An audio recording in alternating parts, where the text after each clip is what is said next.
and there'll be people who are watching who are giving some other exam.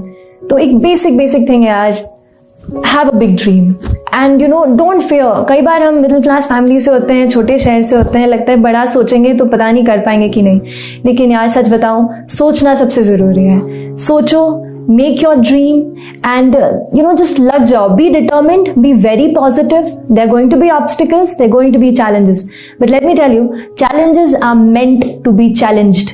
तो कुछ भी आ जाए डरे मत, बड़ा गोल रखिए. जितना बड़ा गोल है उतनी बड़ी मेहनत होगी, तो आप पक्का सक्सीड करोगे. बेहद जरूरी है. First of all, just find out कि आपका टाइम जाता कहाँ है. Many times we don't know, time just flies. Went to the class, given the test, खत्म. खाना खाया, थोड़ा एंटरटेनमेंट किया एंड इट्स डन. ऐसा मत होने दीजिए.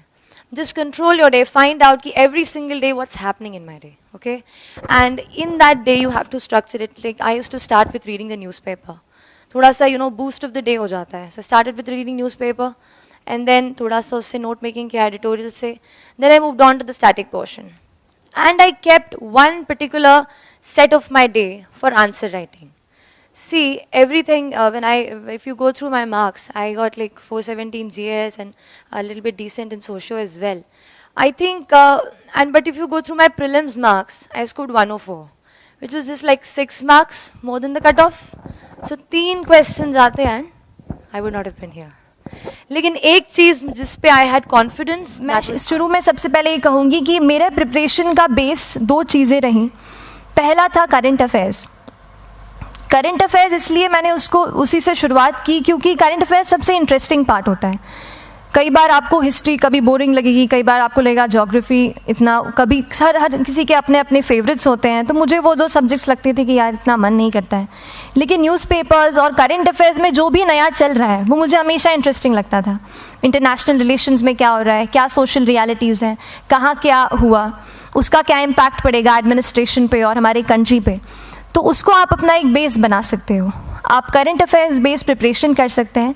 इसलिए भी क्योंकि अगर आप मेंस एग्ज़ाम देखेंगे तो काफ़ी डायनामिज्म आ गया है, केवल प्रीलिम्स में नहीं बल्कि जनरल स्टडीज़ पेपर 2, पेपर 3 में भी आप देखेंगे कई सारे ऐसे सवाल हैं जो करंट इवेंट से इंस्पायर्ड होते हैं, उन पे बेस्ड रहते हैं. तो जब आप न्यूज़पेपर बेस्ड, करंट बेस्ड पढ़ाई करते हैं तो वो आपका प्रिपरेशन वहाँ से. पढ़ते तो हम सब हैं, लेकिन हमें पता कैसे चले कि हमारा स्टैंडर्ड क्या है. देखिए, अगर हम अभी आपसे बात कर रहे हैं तो वहाँ कोई दिल्ली में बच्चा बैठा है जो पॉलिटी की लक्ष्मीकांत खोल करके दूसरा पेज पूरा रट रहा होगा. बात सही है. तो वो जो है ना, टाइम का हमेशा याद रखिए. टाइम हमेशा याद रखिए कि आपका टाइम सबसे ज्यादा जरूरी है. अगर आप अपना वक्त निकाल कर इस पढ़ाई को दे रहे हैं, हमारे लाइफ के हम कलरफुल यूथ के ईयर्स अगर हम पढ़ाई को दे रहे हैं तो अपना 100% दीजिए. शुभकामनाएं, बधाई आपको. धन्यवाद. फर्स्ट अटेम्प्ट था, आपने टॉप किया है, किस जी. क्या है बताएं. सर, पहले तो ये कहूँगी कि यूपीएससी देना एक, या आईएएस बनना कहूँगी, एक बचपन का सपना था, चाइल्डहुड ड्रीम. तो जब बड़े हुए और कॉलेज में आए, थोड़ा जाना इस बारे में कि कैसे क्या होती है ये परीक्षा, किस सर की पढ़ाई होती है, क्या क्या सिलेबस में होता है. तो वो पढ़ने के बाद, जानने के बाद बहुत इंटरेस्ट लगा एंड लगा कि इस लाइन में जाना चाहिए क्योंकि बहुत लोगों तक पहुंच सकते हैं, मदद कर सकते हैं. जो भी सोसाइटी में चल रहा है उसे टच्ड फील किया और इस लाइन में आने की डिसाइड किया. और कैसे, जैसे मैं हूँ अगर उस पर कि कैसे मैं कर पाई, तो I think her rose consistently पढ़ाई करना, 5 से 6 घंटे देना हर रोज़ डिसिप्लिन के साथ, और खुद पे एक भरोसा रखना कि हाँ हम कर सकते हैं और लिस्ट में आ सकते हैं. तो वो भरोसा मेरे ख्याल से बहुत, आई थिंक 50 से 60% वही काम कर जाता है. अभी आपकी महिलाओं में वैसे 5th रैंक पे क्या खुश हो? जब मुझे पता चला कि मेरी 5th रैंक आई है, जाहिर सी बात है मैं बहुत ज़्यादा खुश थी. लेकिन जब मुझे ये पता चला कि मैं ऑल इंडिया गर्ल्स टॉपर हूँ तो मैं थोड़ी सी वो हुई, क्योंकि पिछली बार से देखा जा रहा था 1st, 2nd, 3rd रैंक पे हमेशा कोई ना कोई लड़की या महिला रहती है. तो वो मुझे लगा कि थोड़ा और बेटर अगर मेरी रैंक हो पाती तो मैं सारी लड़कियों को रिप्रेजेंट करके फर्स्ट उनके उससे वो आ पाती. उस वजह से थोड़ा सा डिसअपॉइंट हूँ. बाकी ओवरऑल तो काफ़ी खुश हूँ रिजल्ट से. इस सफलता का आप श्रेय किसको देना चाहिए? सफलता का श्रेय, यूपीएससी में सफलता, यूपीएससी एक बहुत बड़ी जर्नी होती है. 1-1.5 साल तक आप उस एग्ज़ाम में रहते हैं. तो बहुत सारे लोग हैं. मेरे मम्मी पापा सबसे पहले, जिन्होंने हमेशा सपोर्ट किया, जो भी प्रॉब्लम्स आई हमेशा मोटिवेट किया. मेरे कुछ खास फ्रेंड्स हैं जिनसे मैं कनेक्टेड रही, और कभी भी दिक्कत होती थी मुझे हमेशा विश्वास दिलाते थे कि मैं कर पाऊँगी। और मेरे भाई, फैमिली मेम्बर्स और जो भी टीचर्स, मेंटोर्स रहे हैं, जिनकी मैंने टेस्ट सीरीज़ ली या जो भी जिनसे पढ़ा, वो भी उनको भी मैं श्रेय देना चाहूँगी इसके रिज़ल्ट का। आपका फर्स्ट अटेम्प्ट आपने कब किया, कहाँ से किया, अपनी एजुकेशन के बारे में? मेरी स्कूलिंग सबसे पहले तो बताऊँगी कामिल कॉन्वेंट स्कूल BHEL से हुई है, और उसके बाद मैंने ग्रेजुएशन किया LNCT से केमिकल इंजीनियरिंग में, और मैं 2018 यानी लास्ट ईयर ग्रेजुएट हुई हूँ। और उसके बाद बस मैंने परीक्षा दी और भगवान की दया से उत्तीर्ण हुई। बचपन से ही आपका ड्रीम था, लेकिन ग्रेजुएशन के बाद अच्छा आपने इंजीनियरिंग की पढ़ाई करी, उसके बाद फिर एकदम चेंज करके अपनी UPSC की तैयारी की। जी, लाइन चेंज नहीं कहूँगी, ये कहूँगी कि दिमाग में था, बट ऐसा था कि ग्रेजुएशन में आप इंजीनियरिंग कर लें, ऐसा चलता है ना कि आप इंजीनियर बन जाएंगे तो थोड़ा एक सिक्योरिटी ऑफ वो हो जाता है, उस वजह से इंजीनियरिंग लाइन में गई। बाकी एक डायरेक्शन और सपना तो सिविल सर्विस के लिए ही था, और फिर उसको मैंने परस्यू किया अपने कॉलेज की पढ़ाई के साथ। पढ़ाई कई मेहनत कई लोग करते हैं, कईयों का फर्स्ट होता है, कईयों का फर्स्ट, सेकंड, थर्ड अटेम्प्ट होता है, लेकिन आपने फर्स्ट अटेम्प्ट में इसको निकाल लिया, पास करा है, टॉप किया है।